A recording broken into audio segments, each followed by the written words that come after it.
Chapter 1. As Maisie gradually regained her consciousness, all she could feel was her splitting headache and the throbbing pain all through her body, as if she had just been hit by a car. She furrowed her brows at the unease, but she could not find the strength to shrug it off. She could barely make out the silhouette of the man in the dark, but could smell the unique fragrance of Gucci cologne, lightly wafting through the air. The man stayed silent the entire time while he pressed his body against her, kissing and nibbling her slender neck, as dawn crept up.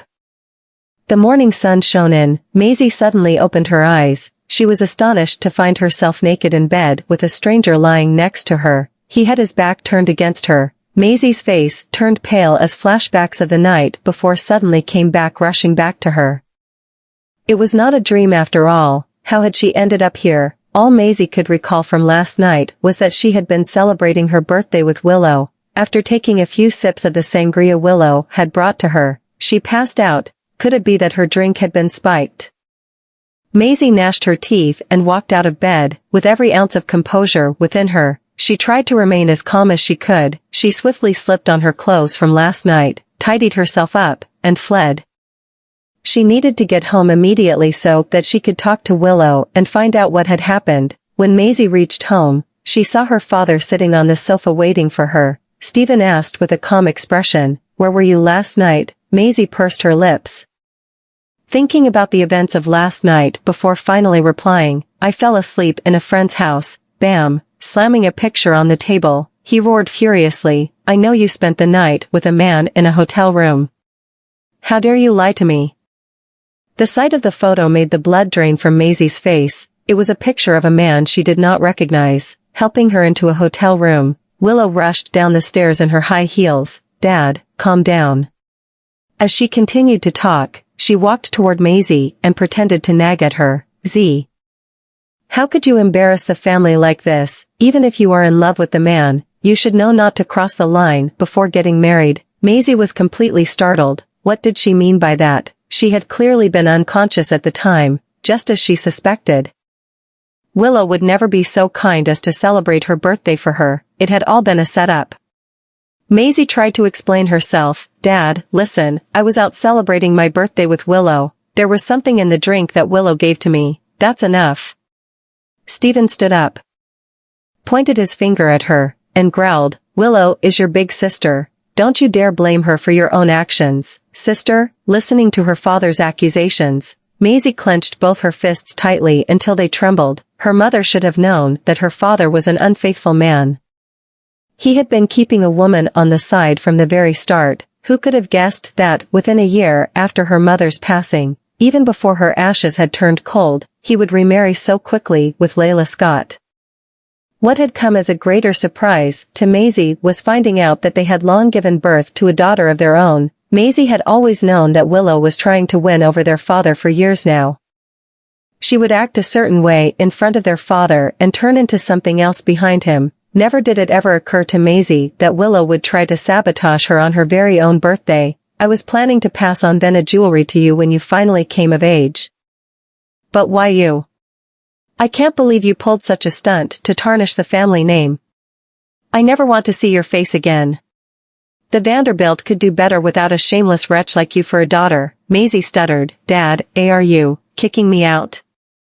Stephen smashed the mug he was holding right at her feet. "Get the hell out of here." Trembling uncontrollably, Maisie lifted her head only to catch Willow sneering back at her along with her father's untrusting grimace. She could not help but feel a chill in her heart. As Maisie was dragging her luggage out through the front yard, Willow came up to her. Pretending to be sweet, she reached out an arm and offered to help with the luggage, but instead, her reaching hand was slapped away by Maisie. "Get lost." Seeing Maisie's hostile attitude toward her, Willow finally showed her true colors. "I'll be honest with you, I did add a little something into that drink last night. I'm guessing it must feel horrible to be tainted by a man." With much dismay, Maisie chewed on her lips. "You and Layla got what you wanted by worming your way into our home. What more do you want?" "What I want is your status." Willow walked right up to her and stared fiercely into her eyes. "Why am I the illegitimate child when you get to be the crown jewel of the Vanderbilts? You were born noble and proud, weren't you? Well, now you're nothing but a used, torn-up shoe." by now, you should know where you stand, so, why don't you just move along? Willow waved her phone in front of Maisie's face with much delight. If you don't want this video leaked to the media and risk ruining your life forever, then hit the road, and don't ever come back. Maisie stared back blankly. She loosened her clenched fists. She hauled her luggage off the ground with a stiff look on her face and headed straight into her car without a second glance. Willow watched as the car drove farther and farther away. A smug smile spread across her face. Not only did the Vena jewelry now belong to her, but everything else under the Vanderbilt was hers for the taking. Just as she was about to turn around, a Rolls-Royce stopped right at their front door. Four bodyguards in black got out of the car and stood in a line next to it. With a long leg forward, a man stepped out. He was tall and had an athletic build. He wore a black striped suit, elegant and simple, yet posh at the same time. Willow was frozen in place. Isn't that Nolan Goldman, the successor of the Goldman family from the royal capital of Basburg? The CEO of Black Gold Group, also known as the youngest king of business and commerce in the Patriarch of Zlokova, Nolan Goldman had a net worth of hundreds of millions. Not to mention, he was a very powerful man within the royal capital. What was he doing here at the Vanderbilt Manor? Nolan Goldman's unfeeling eyes swept over her. He uttered coldly, "Are you, Willow Vanderbilt?" Her heart skipped a beat. He recognized her. She nodded gleefully and chimed, "Yes, that's me. Were you the woman who spent the night with me in the Empyrean Hotel, room 6228? Willow pressed her lips together. Empyrean Hotel, room 6228, the room she had purposely reserved for that shameless bitch. Could it be that the man Maisie had slept with last night was not the old fart she had intended, but rather, it was Nolan Goldman? That darn bitch. I can't believe she lucked out. Maisie could have all the luck in the world, but so what? In the end, she was nothing more than just a stepping stone. Oh, Nolan, who in their right mind would ever pass up on the chance of becoming your lover? Willow nodded with a grin. Why, indeed, I'm the woman you were with. Chapter 2. At the airport of the royal capital of Basburg, among the sea of tourists, a mother and child walked out. At that moment, all eyes were on them. To be precise, it was actually a mother with 3 exquisitely beautiful children. The woman was glamorous and poised.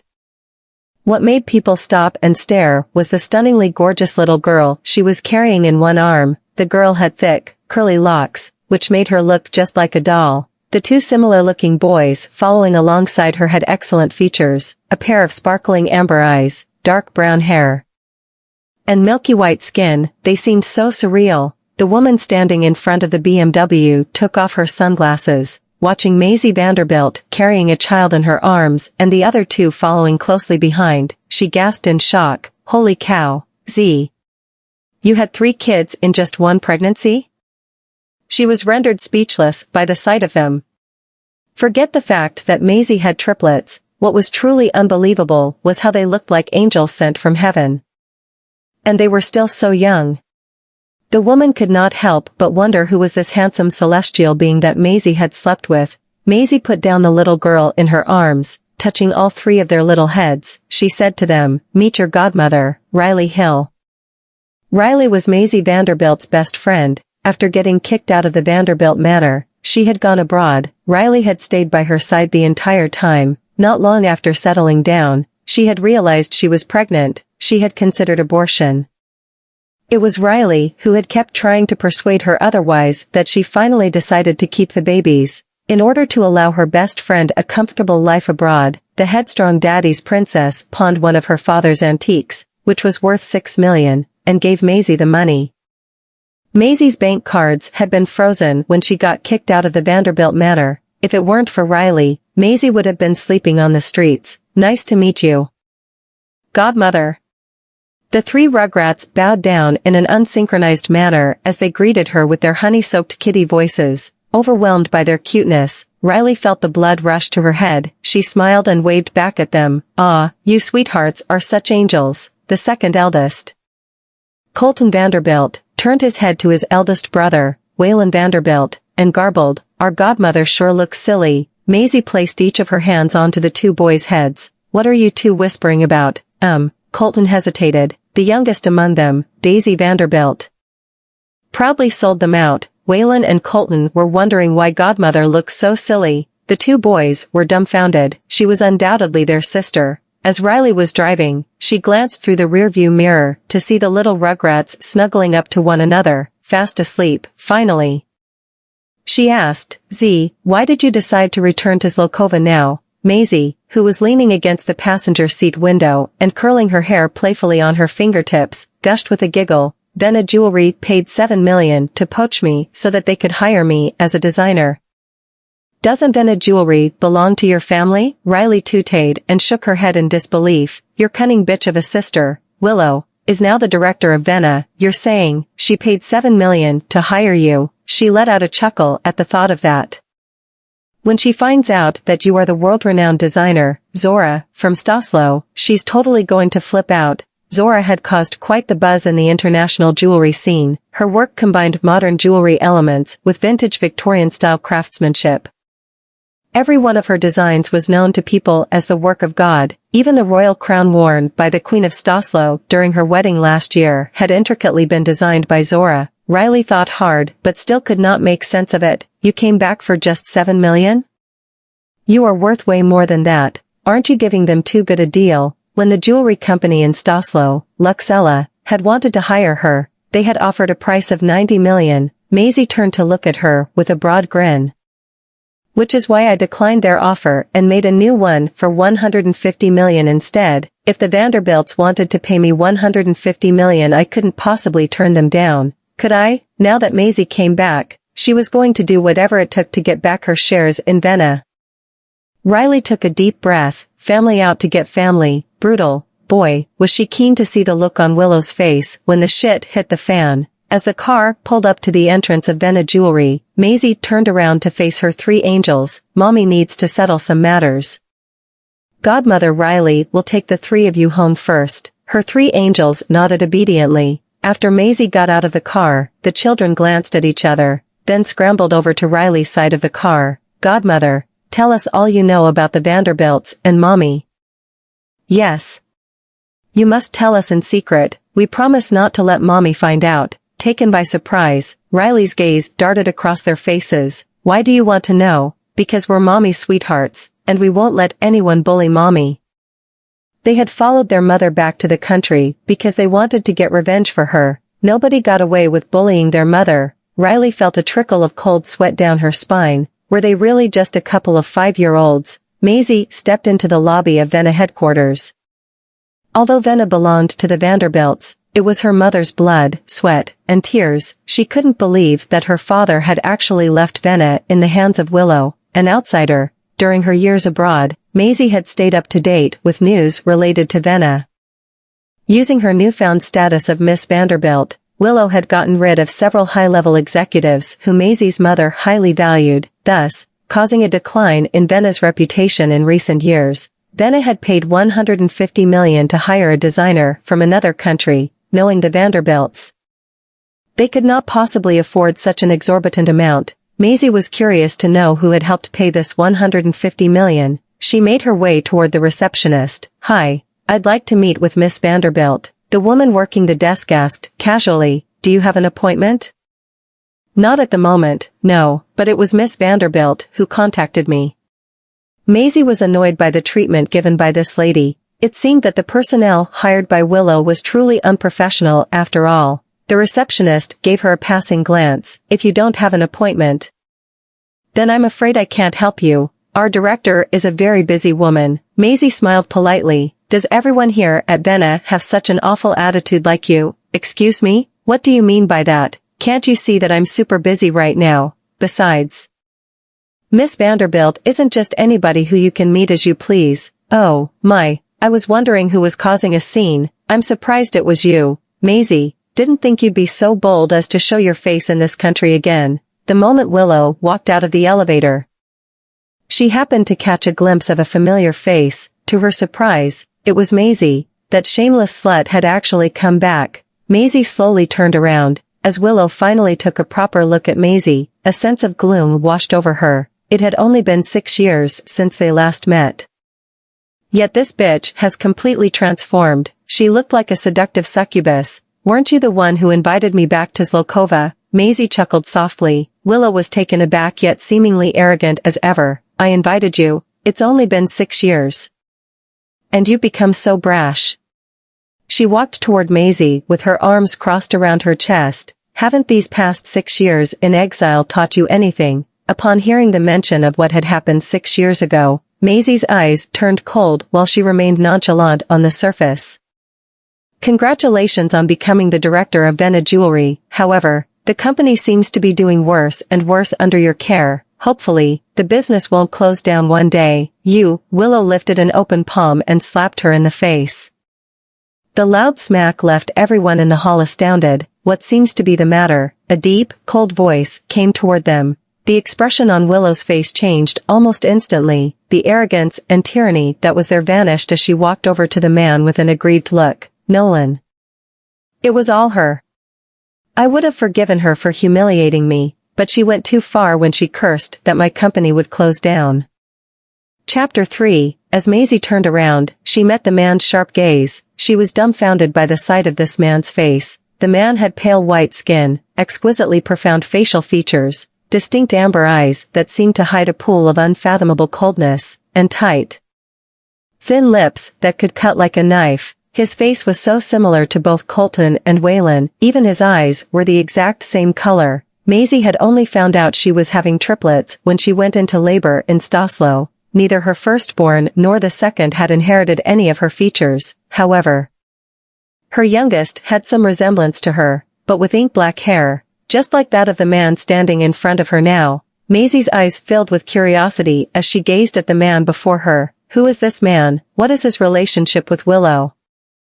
Nolan Goldman focused his gaze on Maisie's face. He scrunched up his brows. This woman. Catching Nolan as he studied Maisie's face, Willow silently gnashed her teeth. Shit, there's no way Nolan would recognize her, right? No way was she going to let that happen. She put her hands around Nolan's arm, and with a pitiful gaze, she said, Nolan, I'm sorry I shouldn't have acted so impulsively, but my father poured his heart into Vena Jewelry. I only did it because I felt protective of the company. Nolan's eyes turned cold as ice. Ignoring Willow's explanation, he marched forward. Vena Jewelry will go bankrupt, was it? What gives you the right to say that? Maisie scoffed. Her father had poured his heart into it. Please, all her father had done was bask in the shade of a tree planted by someone else. Willow really knew how to paint her own narrative. Maisie lifted her head and looked right into Nolan Goldman's eyes. So what if I said it? Hearing those words, everyone in the room inhaled sharply. How dare this woman talk back to Mr. Goldman? Did she have a death wish? Seeing Nolan's face turn gloom, Maisie crossed her arm and smiled. How does that concern you? Are you sticking up for her just because you're her man? Pfft, what a perfect douchebag couple. A man who would fall for the likes of Willow could hardly be a decent fellow. Do you know what you're talking about? Nolan imparted coldly. Maisie lifted a brow and retorted sarcastically. Of course, I do. This company had me poached, but is now deliberately making things difficult for me. The service of this place is just fantastic. Willow staggered. What? What are you saying? When did Vena ever approach you? Was this bitch crazy? Miss Vanderbilt, I'm afraid your memory seems to be a bit foggy. Didn't you willingly offer 150,000,000 just last month to have me poached from Luxella? If Vena Jewelry has no intention of respecting me, then we can forget about our collaboration. Everyone was stupefied. Maisie turned out to be the internationally renowned jewelry designer, Zora. Willow looked shell-shocked. Impossible. How could you be Zora? Right at that moment, Nolan's cold gaze swept past her. Willow was forced to hold back her words before she could finish speaking. Her face flushed with embarrassment. Maisie directed her gaze toward Nolan. I'm assuming you, sir, are the man who paid the $150 million behind her back? Forking out that kind of money was not something her father, Stephen, could afford, and certainly, neither could Willow, which left this guy. The truth was, Willow had indeed stowed away quite a large sum of money over these past few years. Nolan looked at the woman before him. She gave him a strange sense of familiarity, but he just could not quite put his finger on it. It was as if they had met somewhere before. Willow was afraid that Nolan would come to recognize Maisie. Hurriedly, she rushed to his side. Nolan, she must be lying. There's no way she could be Zora. How was it possible that Maisie and Zora, a world-renowned designer, were one and the same? She had lived with Maisie for such a long time. How could she not know that her stepsister had a knack for designing jewelry? Even the media of the fashion industry had never seen this mysterious designer in real life. Anyone could easily pretend they were the infamous Zora, right? You claim that you are Zora. Well, then show us the proof. As far as I know, the infamous Miss Zora had received a commemorative badge from the royal family of Stosslo. That's not something any plain Jane can have. As Willow finished her sentence, smugness flashed across her eyes. That's right, she can bluff all she wants. If Maisie could not take out the badge, then it would prove that she was just an impersonator who, in addition, had offended Nolan Goldman. She may as well forego the thought of stepping foot in this country again. Chapter 4. Everyone knows that Nolan is a VIP who the royal family of Stosslo once received, and he's also friends with the Princess of Stosslo. It's only natural that he's seen the commemorative medal of the royal family. He'll see through her tricks even if she were to be able to show him something. Maisie scoffed. Why would I show you such a precious item? This implied that she was unworthy. Willow was trembling from the wrath, but there was still a smirk on her face. Does this mean that you don't have the guts to do so? Just look at her, Nolan. She's a liar. She clearly knew that you were once received by the royal family and would recognize the medal. That's why she doesn't dare to take it out. Willow's attitude toward Nolan was totally different. Nolan's thin lips were raised coldly. The payment of $150 million is my idea. Hiring Zora as our designer is also my idea. Hence, I'll let today's affair slide if you can prove that you're indeed Zora. But if you were to fail to do so, Nolan approached Maisie and uttered word by word. You won't survive another day in Basburg. A faint fragrance coming from a cologne stunned Maisie when Nolan approached. It's Gucci cologne. Why is he applying the same cologne as the man from that night 6 years ago? Looking at her pale face, Nolan straightened his posture and did not provide her with another chance. Since you can't prove it, then lead by yourself. Don't make me ask someone to chase you out. Willow sneered triumphantly. Maisie, oh, Maisie, it's been 6 years. Why even bother to come back here just to dig your own grave? Maisie lifted her head abruptly and smiled brightly. Sir, are you sure about that? Nolan squinted as he stared at her silently. Sir. Then what would you do about the slap that I just took cheek on from Miss Vanderbilt if I can prove my identity? Willow's expression changed again as she glanced at Nolan cautiously. Although she was now Nolan's lover, he had not even touched her throughout all these years. If it weren't for her flawless scheme and her choice to reserve the room with her own ID from 6 years ago, he would have doubted her since long ago. Nolan, I'll get her to apologize to you, Nolan replied indifferently. Maisie's hands, which were searching through her handbag, stopped moving, and she raised her head. I just got slapped, and you're only going to make her apologize? Nolan's eyes dimmed slightly. Then what do you have in mind? Maisie raised her eyes. We're all born and raised in a country of etiquette and courtesy, and we uphold the teaching of returning gifts, so don't you think that I should slap her in return in order for me to feel reconciled? The people around did not dare to speak. They were even a little suspicious. This woman has the guts to make such a promise to Mr. Goldman. Could she really be? Seeing Maisie's arrogant attitude, Nolan pressed his thin lips together. This woman is the first person in Basburg who dares to speak to me with this tone. After a split second, he opened his lips with slight embarrassment. You, don't push your luck, then.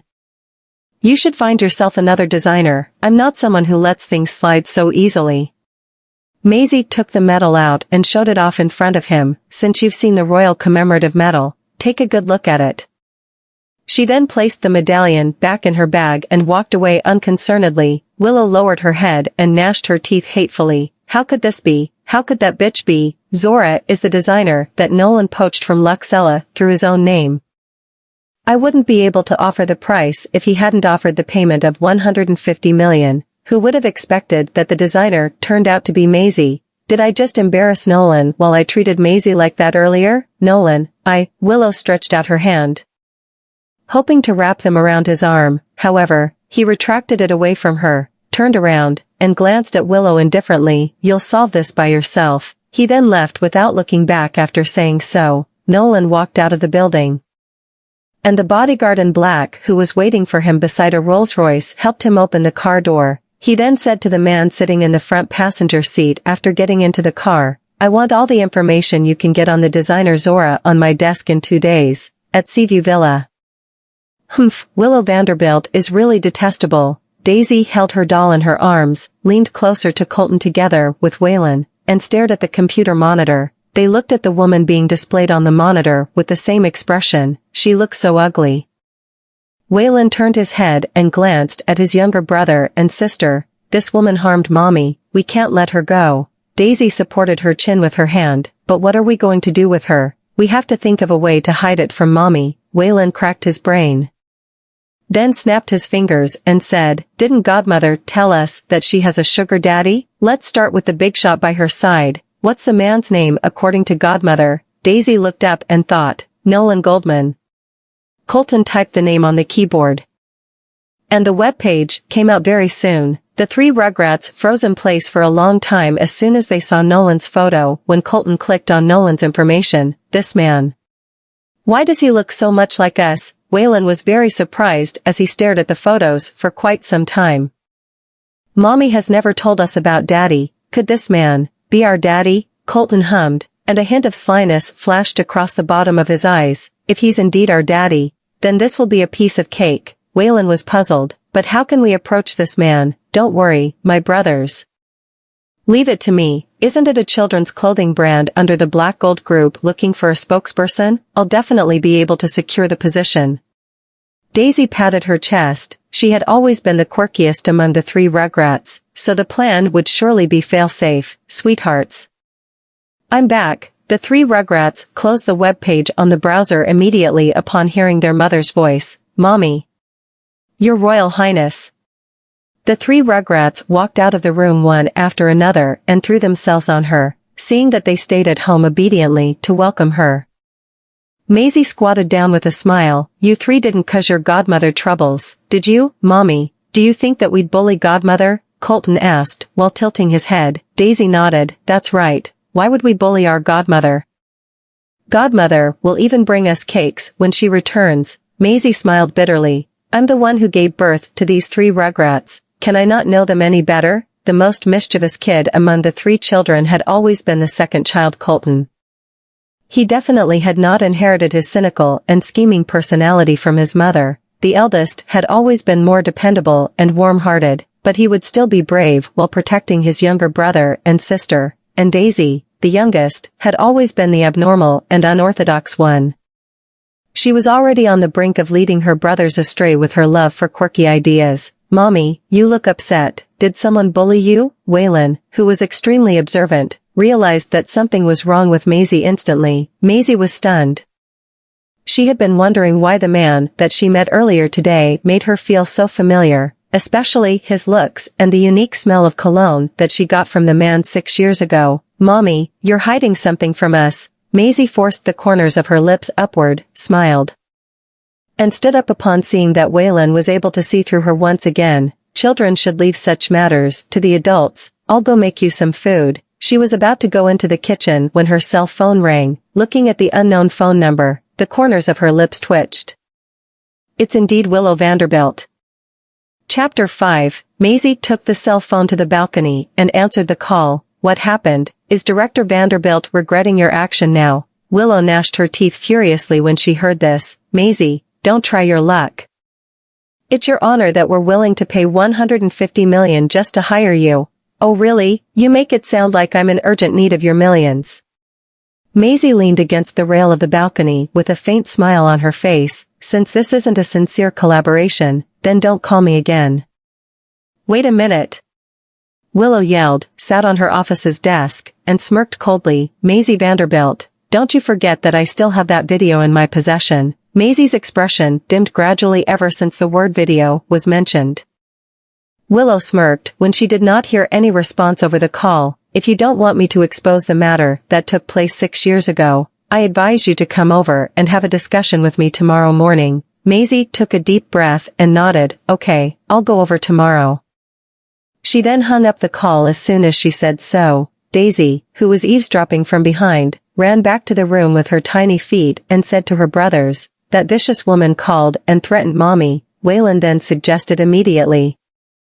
Then we'll initiate our plan when Mommy goes out to meet her tomorrow. Colton showed an okay gesture and uploaded Daisy and Waylon's personal information and resume to the official Young Faces website, a children's clothing brand under the Black Gold Group.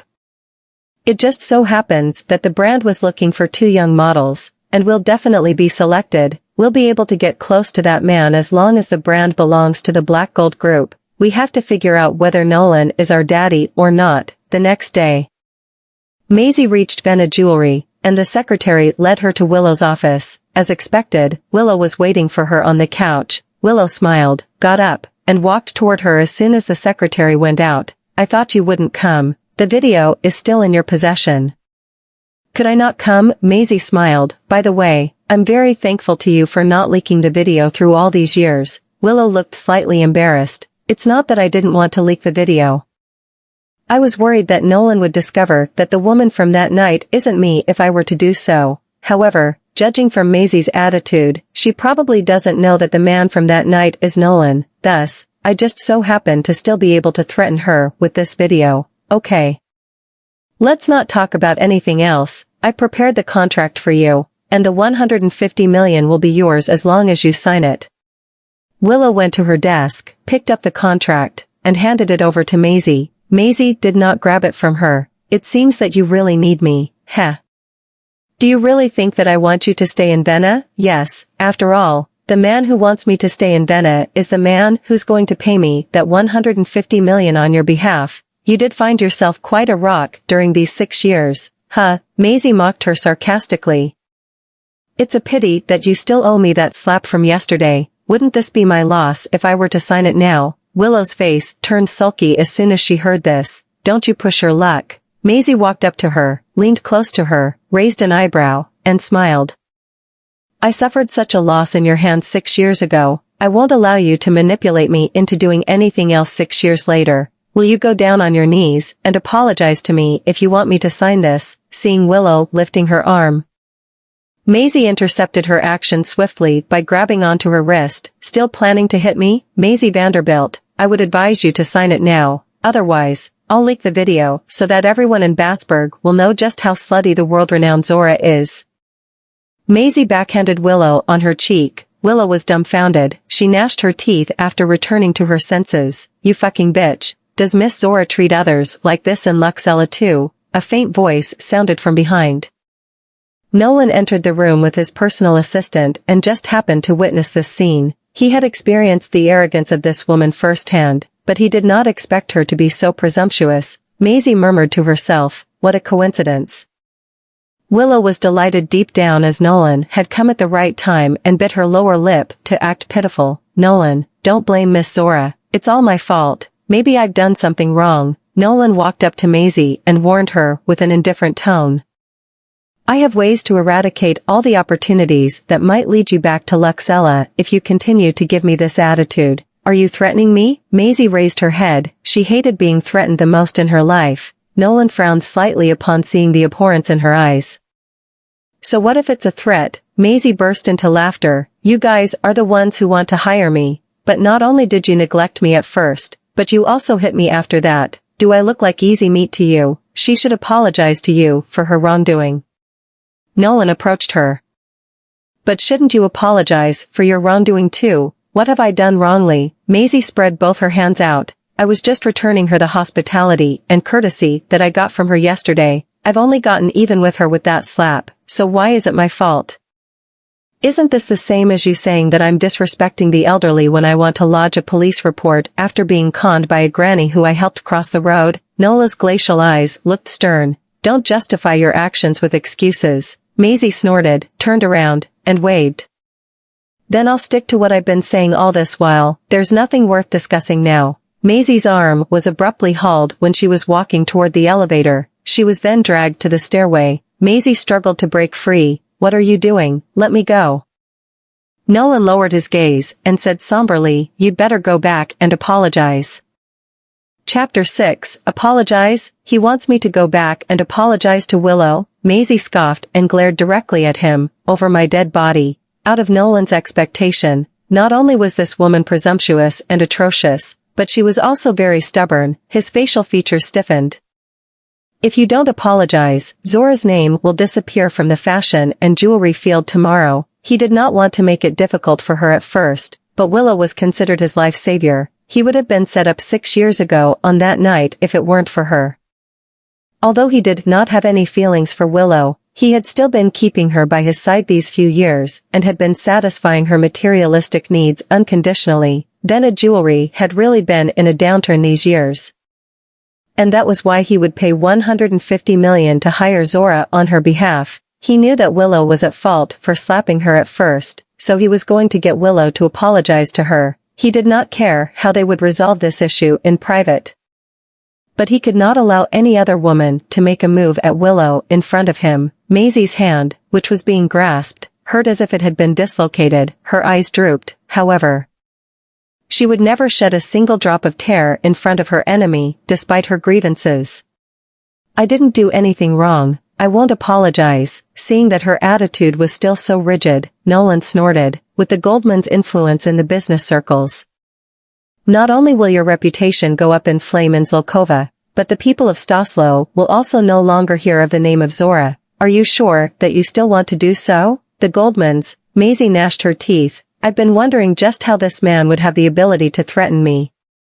It turns out that he's from the Goldmans. Maisie was not afraid of being banned or isolated in the field, but her children still needed to study in Basberg, and she had to regain her mother's Bena jewelry. I should bear with such a petty setback for the sake of the bigger scheme.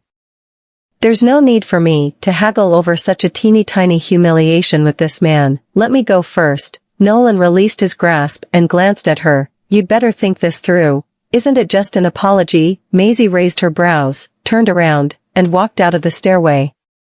She approached Willow when she returned to the office, and her bright red lips opened and closed in a split second. I'm sorry. Willow did not expect Maisie would apologize, but she knew that Nolan must have acted for her. She felt extremely complacent deep down but smiled politely on the surface. It's okay. As for the contract, Maisie took a glance at the man standing outside the door and signed the contract with a pen. However, no one saw the slight curvature on her mouth.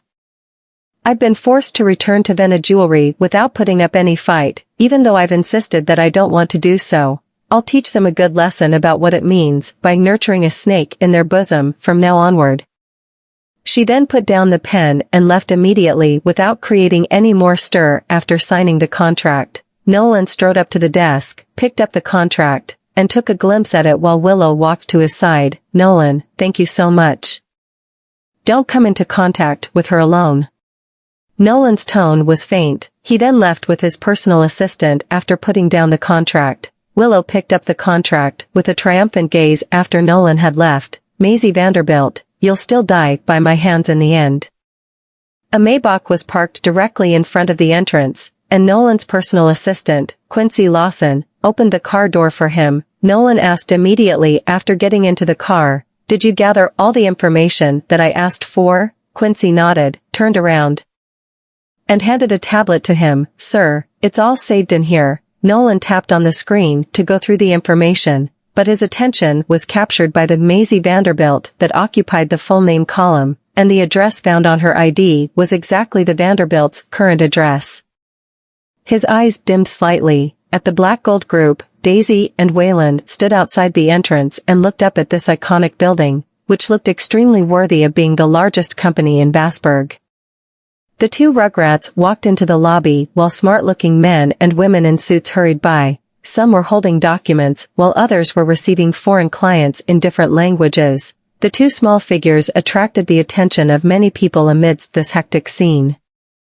The lady at the front desk noticed the two cute kids, so she stepped forward politely and asked with a gentle attitude, "Hi there, cutie pies, who are you looking for?" Daisy took her personal information out of her little yellow duck backpack and replied with her childish voice, "Miss, we've been selected as the endorsers of the brand Young Faces. The man at the entrance told us to come here for an audition." The receptionist almost fainted when she heard such an adorable voice. "Then didn't your parents bring you here?" Waylon responded immediately.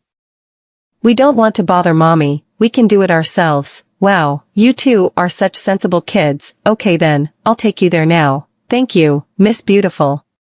The two Rugrats bowed and thanked the receptionist. The receptionist held their little hands and walked them toward the studio.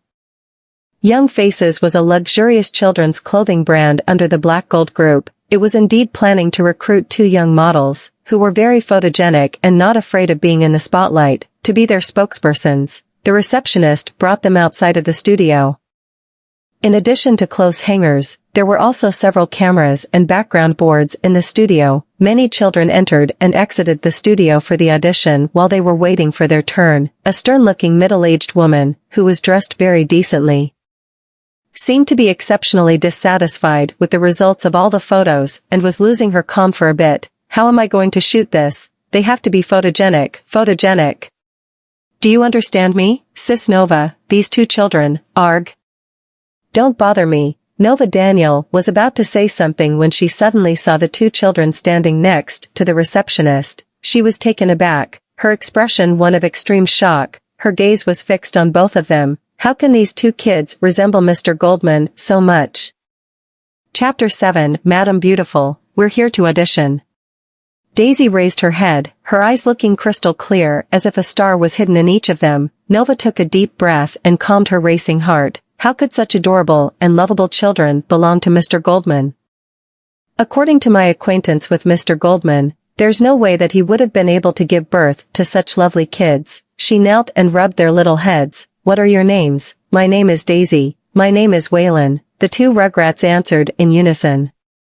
Nova was fascinated by their cuteness. Putting their cuteness aside, they also look incredibly gorgeous. If they were to be placed in front of a camera, Nova recovered from her trance, got up, and shouted to the staff around her, "You guys, hurry up. Bring these two little models in and put some clothes on them." She could not wait to see the results already. The Maybach pulled over at the side of the road in front of the Black Gold Tower.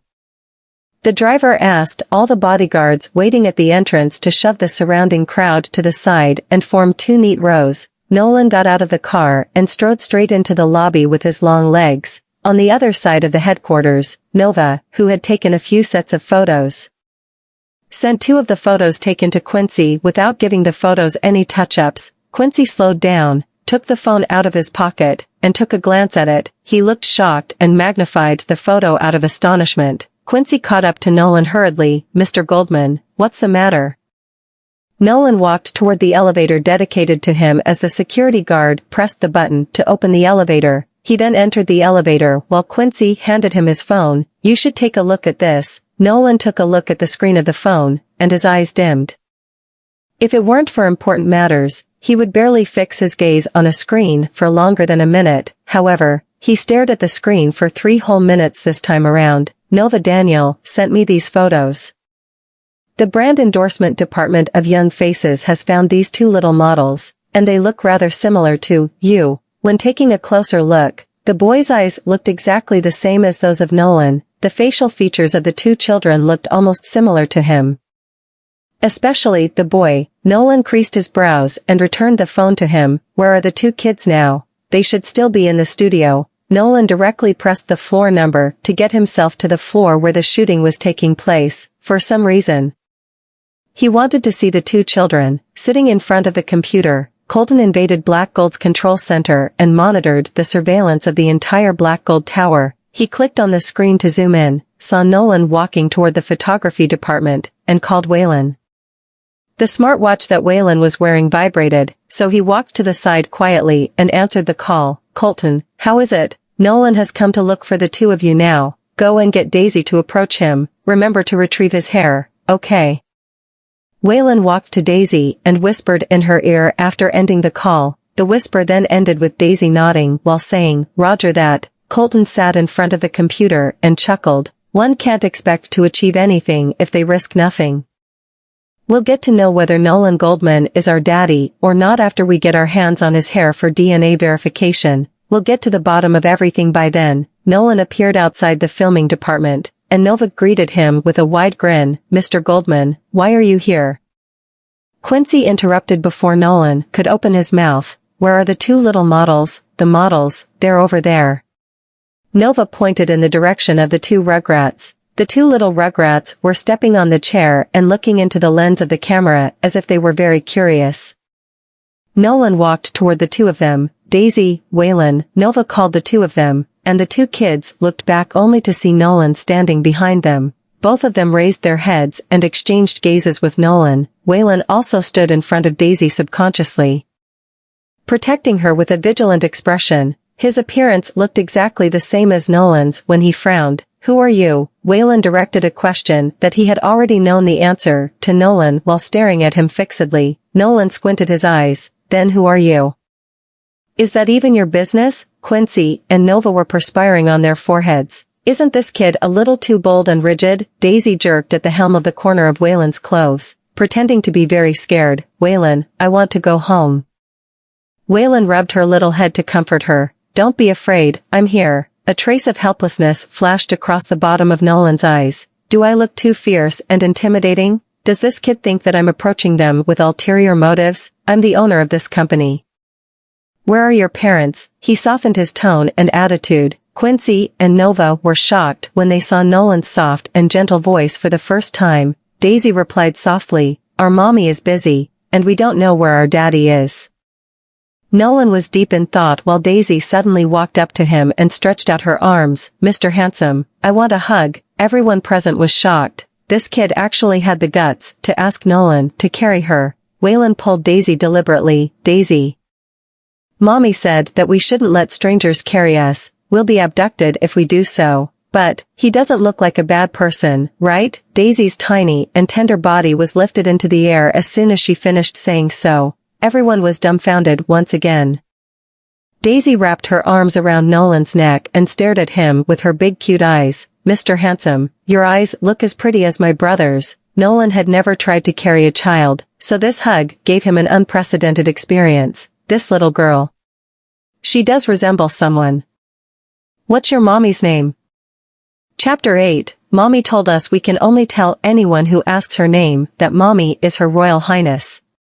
Daisy giggled. Nova could not help but burst into laughter, but she quickly held it back. "Haha, aren't these two pumpkins way too adorable?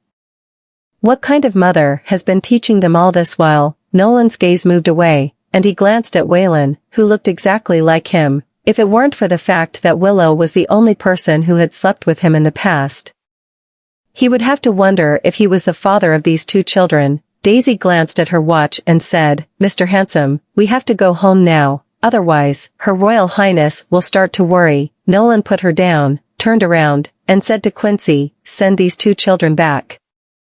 Quincy was stunned for a short moment and then nodded. "Yes, sir. Goodbye, Mr. Handsome." Daisy waved at Nolan, held her brother's hand, and left the studio with Quincy. The moment she went out, she showed Waylon a strand of hair triumphantly. Daisy pulled the hem of Quincy's clothes as they walked out of the entrance of the building. "Sir, our mommy is sick, and she's in the hospital. Can you drive us to the hospital?" Quincy was stupefied. He exclaimed inwardly that these two children were really quite thoughtful. "Okay. Get in the car." At Seaview Villa, Maisie returned home but only saw Colton practicing the piano alone. She looked around. "Where are Daisy and Waylon?" Colton answered. "Waylon and Daisy have gone outside to apply to be child models. Godmother is with them." Maisie placed her bag on the sofa and was stunned as she heard the reply. "Applying to be child models? Yeah, they claim that you're working too hard to make money, and they want to share the burden." Maisie walked to his side and rubbed his little head. Colton was extremely disgusted and complained, "Mommy, don't mess up my hair." "Oh, is our young musical genius angry about it?" "Humph." Colton puffed up his cheeks. "Colton, you three don't have to share the burden with me. Mommy can still raise and support all three of you." Seeing that her children were all so sensible, Maisie felt rather guilty. "No, Mommy, you've worked hard enough, and we can't just ignore that. By the way, Mommy, I've been enrolled at the Royal Academy of Music of Zlokova. You don't have to worry about the tuition. I have the money, and wait until I get a scholarship. You can then send Waylon and Daisy to international schools to study. Mommy, you should only work on whatever you want to do." Maisie was so moved that she burst into tears. "My little Beethoven is so amazing. He even knows how to earn tuition for his brother and sister now." She had only discovered that Colton had such a talent at the later stage of his toddlerhood. The Newlander Music Academy in Stosslo had even made an exception and wanted to recruit him. But she never sent him there because she was worried that he was too young. However, Colton was 5 years old now. Although she wanted to wait until he was 6 before sending them to schools, Colton loved music and had good grades. Thus, she could not bring herself to ruin her children's dreams. "Mommy, Your Royal Highness, we're back." Daisy returned home with Waylon, and Maisie welcomed the two running rugrats in her arms. "Colton told me that the two of you went for an audition, and we got selected. Aren't we amazing?" Daisy blinked as she exclaimed. Maisie kissed them on the cheeks. "You're all great. Now give Mommy some time. Mommy will go and cook for you." No matter how bad her mood was, it would always dissipate when she was facing these three children. The three rugrats got together as soon as Maisie entered the kitchen. And Colton asked in a low voice, "How did it go?" Waylon responded immediately, "Don't worry, it's been taken to the hospital for an examination. It'll take 2 days for the results to be out." Daisy patted her chest again. "It's always fail-safe when I take action. At the Vanderbilt Manor." "What did you just say?" "Designer Zora is that bitch Maisie." Layla could not help but distort when she heard her daughter's complaint. Not only did that bitch come back to her home country, but she's also the world-renowned designer Zora? And she's also the person Mr. Goldman hired from abroad with very high pay to help my daughter save Venna jewelry? It was my daughter who took that bitch's place as the woman from 6 years ago. If that bitch were to learn about the fact that M. Goldman is the man that she slept with 6 years ago, wouldn't she be fighting over him with my daughter? Mother, what should I do? Willow was very worried. The corners of Layla's lips were raised coldly. So what if she's Zora? Don't forget that you have Mr. Goldman as your ultimate cushion. She wouldn't dare to create any stir when Mr. Goldman is around. By the way, since the bitch has returned to Zlokova, you have to make some progressions with Mr. Goldman. It's best to get pregnant or something like that. You'll become Mrs. Goldman as long as you get pregnant with his child. When speaking of getting pregnant, Willow's eyelids drooped. But Mr. Goldman hasn't even touched me at all for the past 6 years. I want to be touched too, but the thing is that I need him to cooperate with me. Looking at her daughter's innocent thought, Layla said anxiously, "Are you dumb? How long do you plan to wait if you want to wait for him to take the initiative to get it on with you? You're the one who should take the initiative. How many men are there in the world who can resist such temptations?" Willow was startled for a split second after her mother pointed that out. "I don't dare to act too presumptuously because Nolan hasn't even touched me throughout the past 6 years, but Mother is right. I have to be the one who takes the initiative." She then smiled bashfully. "Mother, I know now."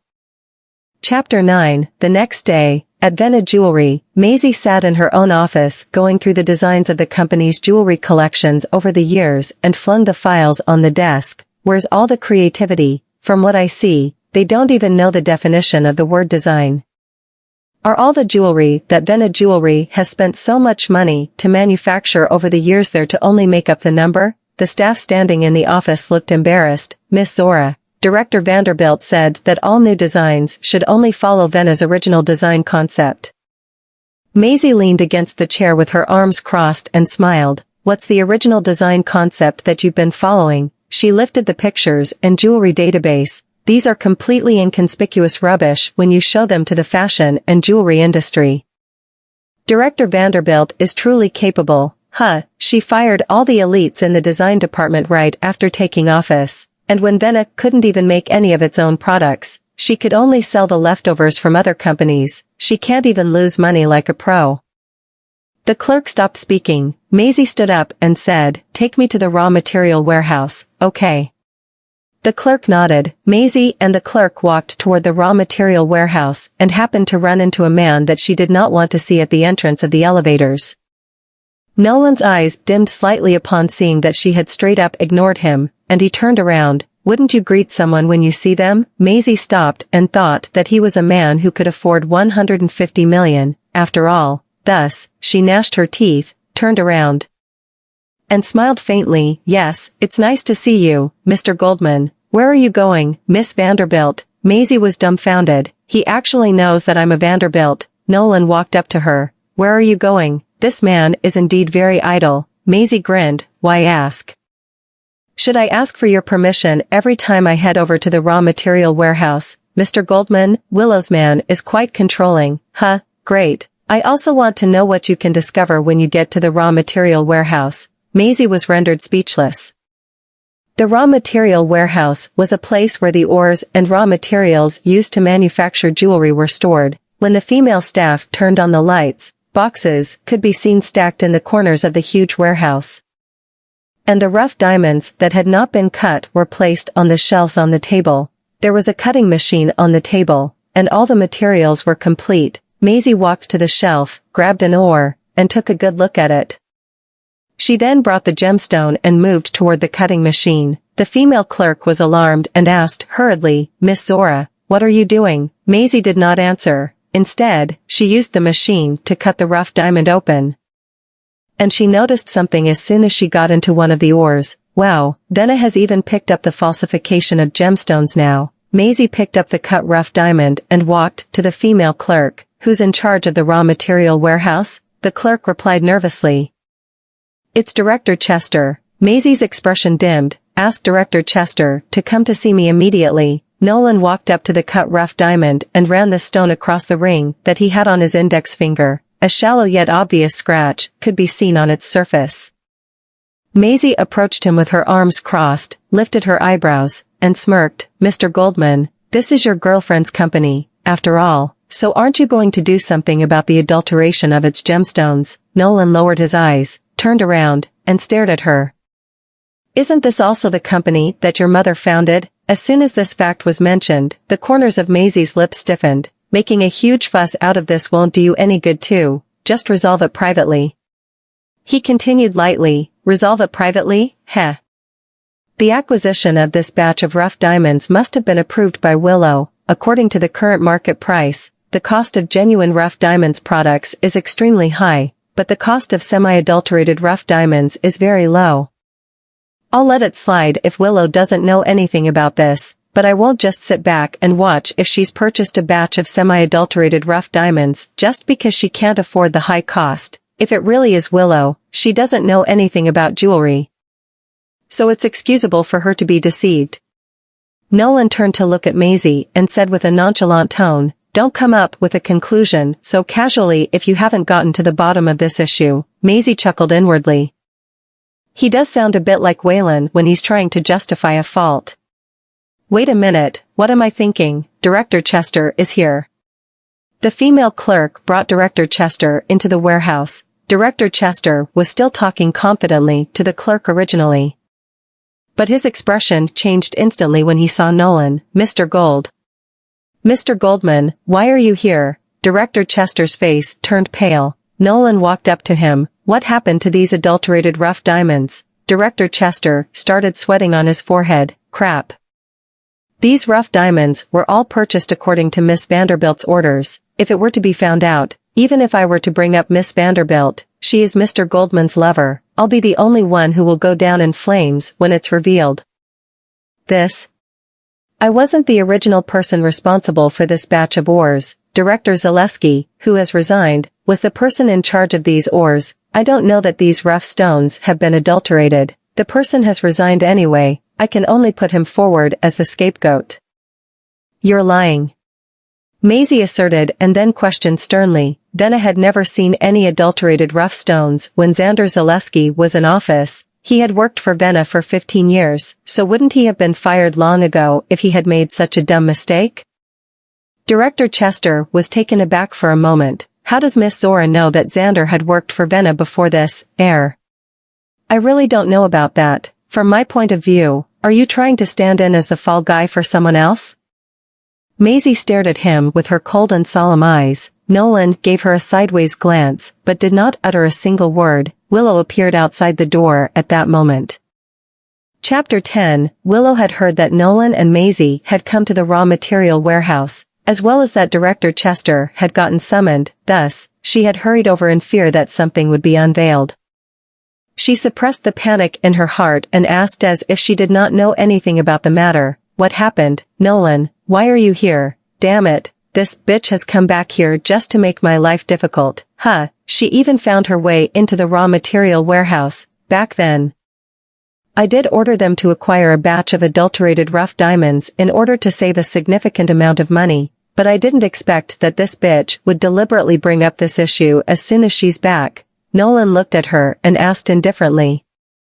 What's the matter with these adulterated ores? Willow could not help but clench her fist, but she still acted as if she was innocent. I'm not sure. You should know that I don't know anything about rough diamonds and gemstones. The acquisition of rough diamonds does go through my approval over the years, but I've always thought that they were the same as those that came in before. Her ignorance when it came to rough diamonds turned out to be beneficial to her. Maisie chuckled. Father is so magnanimous. He actually handed over the company to someone who doesn't know anything about jewelry. He is just not afraid that the company would really go bankrupt. I really don't know about it.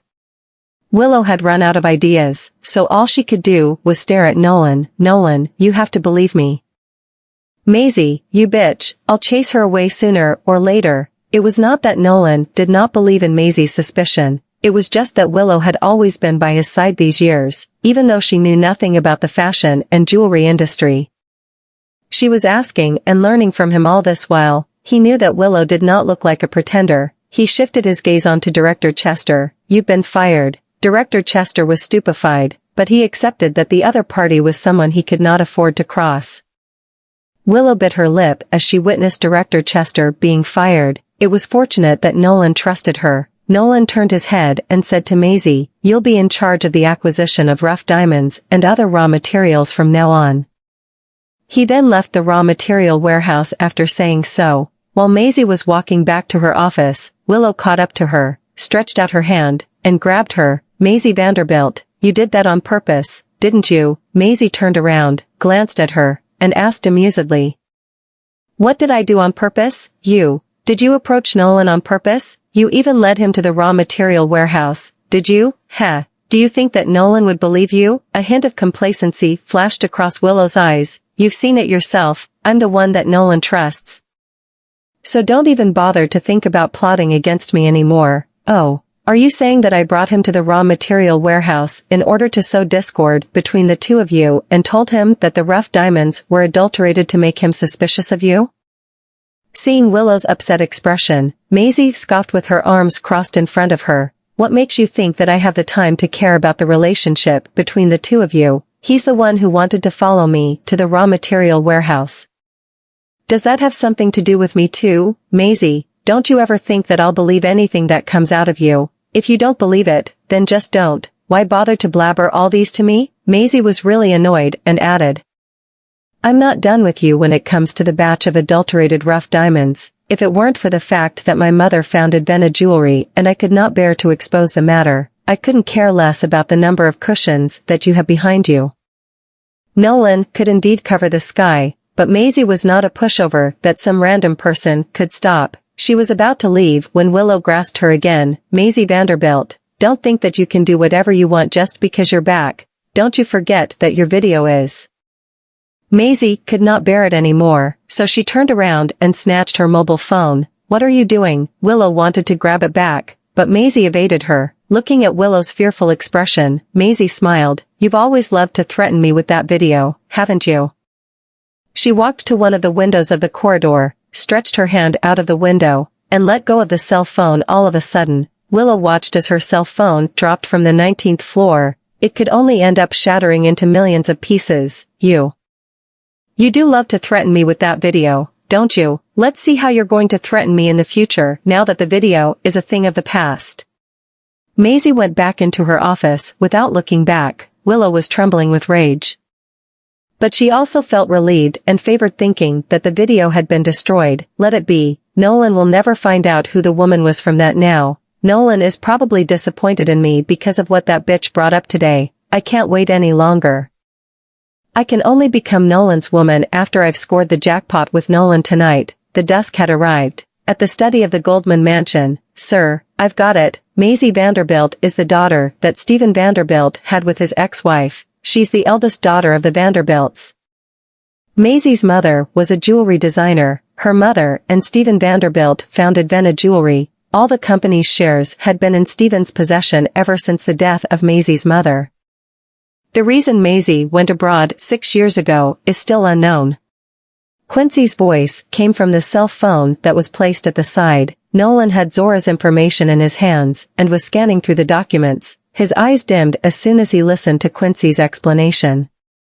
Is she targeting Willow because she's not reconciled with the fact that the company is now in Willow's possession? However, if Maisie is a member of the Vanderbilts, why didn't Willow recognize her from the very beginning? It was already getting late. Nolan placed everything behind him, went back to the room, and noticed that someone was on his bed. He then turned on the light and saw Willow sitting up from his bed in thin and revealing sleepwear. His eyes turned cold, and he asked indifferently, "Why are you in my room?" He might allow her to stay in the Goldman mansion, but he did not allow her to sleep in his bedroom. Willow wore this dress deliberately and had hinted at him so blatantly, but it seemed to have upset him. She bit her lower lip as she felt a little unwilling. "Nolan, I've been thinking.